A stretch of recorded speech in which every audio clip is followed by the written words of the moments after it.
యాబౌ బికుం రబ్బీ లౌలా దుఆఉకుం,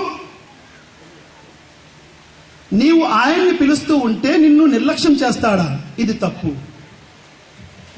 దైవము ఎవరైతే తనని వేడుకుంటూ ఉంటారో వారికి 3 విధాల ప్రతిఫలాలు ఇస్తూ ఉంటారు. ఇస్తే ప్రపంచంలోనే ప్రతిఫలం ఇచ్చేస్తాడు, లేకపోతే వాడి కష్టాన్ని తొలగించేస్తాడు, లేదా పరలోకంలో వాడి గురించి ప్రతిఫలం ఇస్తాడు. వృధాగా ఏది పోదు. నువ్వు అడిగినటువంటి ఒక్క క్షణం యొక్క దువా కూడా వేస్ట్ అవుతుంది.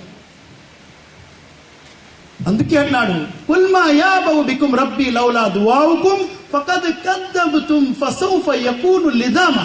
ఒకవేళ మీరు గనక తిరస్కరిస్తే ప్రతిఫలం ఆ రోజు చూసుకుంటారు గానిలే అని అంటున్నాడు.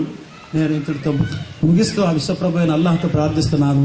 అల్లాహ్ ఖురాన్ మరియు హదీస్ రెండు చదువుతూ దాన్ని ఆచరిస్తూ ఆ విషయాల్ని తెలియని వారి వరకు అందించే భాగ్యాన్ని ప్రసాదించుగాక.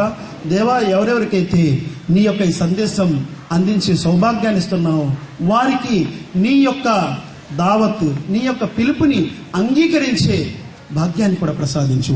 రబ్బనా తకబ్బల్ మిన్నా ఇన్నక అంతస్ సమీఉల్ అలీం వతుబ్ అలైనా ఇన్నక అంతత్ తవ్వాబుర్ రహీం.